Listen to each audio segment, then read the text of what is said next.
নমস্কার বন্ধুরা, পম্পার কিচেনে আপনাদের সকলকে স্বাগত। আজ আমি আপনাদের সাথে একটা জলখাবার বা নাস্তার রেসিপি শেয়ার করব। এক বাটি গমের আটা আর আলু দিয়ে বানানো এই স্বাস্থ্যকর জলখাবারটা বাচ্চাদের স্কুল টিফিন বলুন বা বড়দের অফিস কিংবা সকাল বিকালের জলখাবারের সময় বাড়ির সকল সদস্যদের জন্য বানিয়ে নিতে পারেন। এই রেসিপিটা বানাতে যেমন খুব কম সময় লাগে, খেতে হয় তেমনই অপূর্ব। একবার খেলে দেখবেন বারবার বানাতে ইচ্ছা হবে।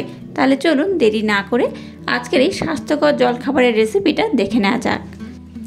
আজকের এই জলখাবার বা নাস্তাটা বানানোর জন্য এখানে দেখুন এই বাটির মাপ করে আমি আটা নিয়ে নেব 1.5 বাটি। এই 1.5 বাটি আটা আমি নিয়ে নিলাম। দিয়ে দেবো সামান্য একটু লবণ। লবণ না আটাটাকে একটু ভালোভাবে আমি মিক্সড করে নেব। এবার এখানে ময়মের জন্য দিয়ে দেবো সাদা তেল 2 চামচের মতো দিয়ে দিলাম। এবার শুকনো উপকরণ একটু ভালোভাবে মেখে নেব। আর এটাকে খুব ভালোভাবে কিন্তু তেলটা দিয়ে ময়ম দিয়ে দেব। এখানে তেলের পরিমাণটা একটু কম বেশি হলে অসুবিধা নেই, যদি একটু কমও দেন তাতেও হবে, খুব একটা তেল না দিলেও হবে। তো আমি এখানে 2 চামচের মতো তেল দিয়ে দিয়েছি। এটাকে দেখুন একটু ভালোভাবে মেখে নিয়েছি। এবার এখানে দিয়ে দেবো জল। খুব বেশি জল একেবারে দেবো না, অল্প অল্প দেবো। আর এটাকে আমি খুব ভালোভাবে মেখে নেব। মিশ্রণটা মাখার পর আমি আপনাদের দেখাচ্ছি ডোটা কেমন হবে। আর ডোটা কেমন হলে আজকের এই নাস্তাটা বা জলখাবারটা একদম পারফেক্ট হবে। আটাটাকে দেখুন আমি কিন্তু খুব ভালোভাবে মেখে নিয়েছি। আর মিশ্রণটা কেমন হয়েছে দেখুন, বেশ একটু নরম হয়েছে, খুব টাইট হবে না, একটু এইরকম নরম হবে। যাই হোক, এবার এই মিশ্রণটাকে আমি 10 মিনিটের জন্য রেস্টে রেখে দেবো। 10 মিনিটে কিন্তু আমি আটাটা কাজ কমপ্লিট করবো। আর এটাকে ঢাকা দিয়ে 10 মিনিটের জন্য আমি রেখে দেবো। এবার দেখুন গ্যাসটা জ্বেলে দিয়ে একটা ফ্রাই প্যান বসিয়ে দিয়েছি। ফ্রাই প্যানটাকে গরম করে এর মধ্যে দিয়ে দেবো সর্ষের তেল। অল্প করে দিলাম, খুব বেশি দরকার নেই। তেলটাকে আমি একটু ভালোভাবে গরম করে নিয়েছি। এর মধ্যে গোটা জিরে দিয়ে দেবো অল্প করে। এবার 2টো বড় সাইজের পেঁয়াজ টুকরো টুকরো করে কেটে নিয়েছি, এটাকেও দিয়ে দেবো।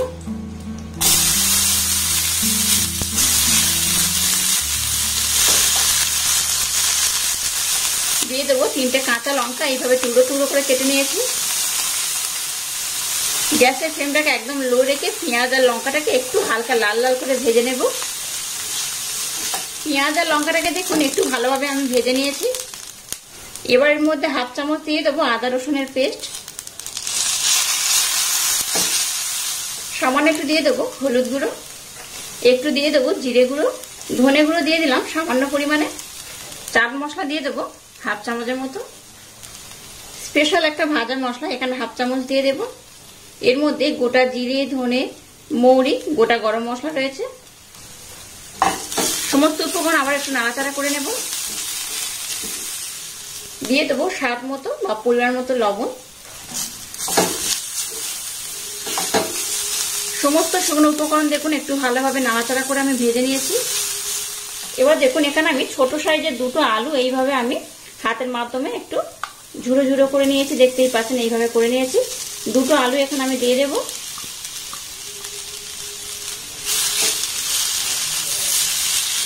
আলুটা দেওয়ার পর সমস্ত উপকরণের সাথে আলুটাকে খুব ভালোভাবে কিন্তু মেখে নিতে হবে। এখানে কোনো রকম কিন্তু জলের ব্যবহার করা যাবে না, জলের ব্যবহার ছাড়াই কিন্তু এই পুরটাকে বানাতে হবে। দেখুন আলুর পুরটা একদম রেডি হয়ে গেছে। আর এইরকম কিন্তু একটু ঝুড়ো ঝুড়ো হবে, একদম কিন্তু মিহি করে মাখাবেন না, জাস্ট এইরকম একটু ঝুড়ো ঝুড়ো হবে। এবার আমি গ্যাসটাকে বন্ধ করে দেব। পুরটা আমার একদম রেডি হয়ে গেছে। মিশ্রণটাকে দেখুন ঢাকা দিয়ে আমি 10 মিনিটের জন্য রেস্টে রেখে দিয়েছিলাম। দেখাচ্ছি দেখুন আগে থেকে কিন্তু আরো বেশ সফট হয়ে গেছে, দেখে বুঝতেই পারছেন। আবার এটাকে একটু আমি মেখে নেব হালকা করে। এবার এটা থেকে আমি লেচি কেটে নেব। লেচিগুলো খুব ছোট করবেন না, একটু মিডিয়াম করবেন।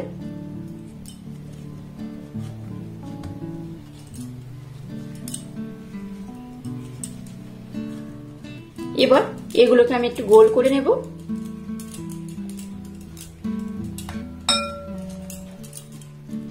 এবার দেখুন একটা বেলেন চাকি নিয়েছি, এর মধ্যে আমি একটু আটা দিয়ে দিলাম। এবার একটা ডো আমি নিয়ে নিলাম।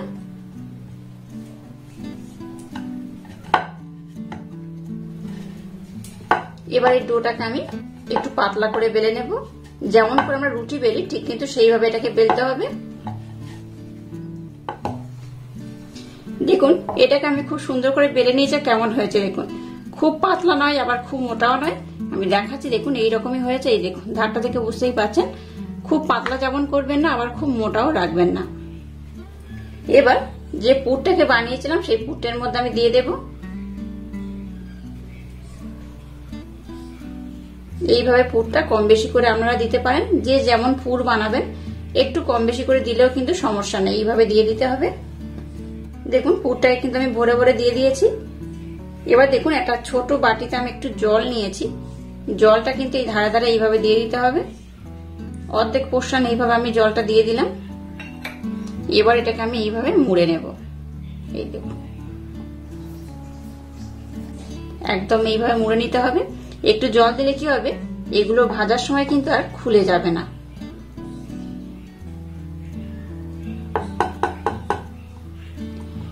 দেখুন কত সুন্দর হয়েছে। আর এইভাবে একটু হাত দিয়ে এটাকে একটু সমান করে দেব। দেখলেন তো কত অপূর্ব হয়েছে।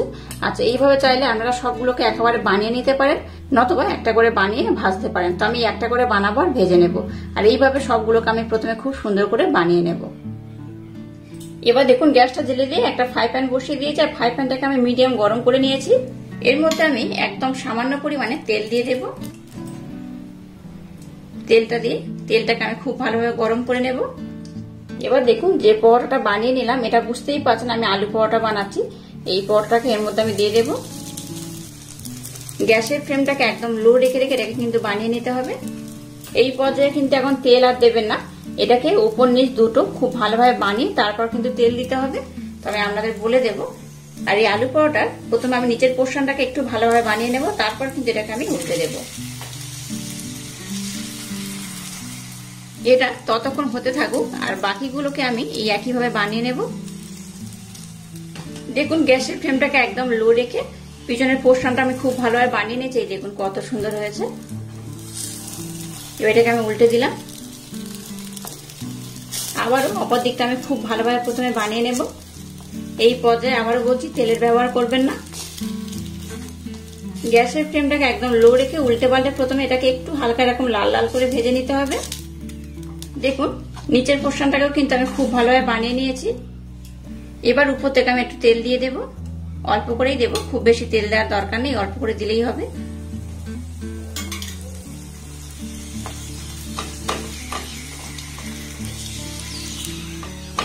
একদম এরকম ইউনিক স্টাইলে একবার আলুর পরোটা বানিয়ে দেখবেন, অপূর্ব খেতে হয়। একবার খেলে দেখবেন আপনাদের বারবার বানিয়ে খেতে ইচ্ছা করবে। গ্যাসের ফ্লেমটাকে কিন্তু একদম লো রেখে উল্টে পাল্টে এটাকে একটু লাল লাল করে আমি বানিয়ে নেব। আর দেখুন এই ধারের পোর্শনটাকে বানানোর জন্য কি করবেন, এই রুটিটাকে কিন্তু এইভাবে একটু ধরে থাকবেন হাতা দিয়ে, তাহলে কিন্তু খুব ভালো হবে, ওই পোর্শনটাও কিন্তু হয়ে যাবে। দেখুন এই পোর্শনটাও কিন্তু খুব ভালো হয়ে গেছে, একটু ধরে থাকলেই হবে। দেখুন এটাকে আমি বেশ লাল লাল করে ভেজে নিয়েছি, দেখতেই পাচ্ছি। এটাকে কিন্তু আমি আর বেশি লাল করব না, এটা এইরকমই থাকবে। এটাকে আমি উঠিয়ে নেব। আর কত সুন্দর হয়েছে দেখুন। একইভাবে আর একটা আমি বেলে নিয়েছিলাম, সেটাকেও দিয়ে দেব। একইভাবে এটাকে একটু লাল লাল করে ভেজে নেব। দেখুন সমস্ত পরোটাগুলোকে কিন্তু আমি খুব সুন্দর করে ভেজে নিয়েছি, আর কত সুন্দর দেখতে হয়েছে দেখুন। এটা কিন্তু দেখতে যেমন সুন্দর, খেতে তেমনই অপূর্ব। আমি কিন্তু একদম সামান্য তেলে ভেজেছি। আপনারা যারা একটু তেল খান তারা কিন্তু একটু তেল বেশি দিয়েও ভাজতে পারেন। তো এটা কিন্তু অসম্ভব মজাদার খেতে হয়।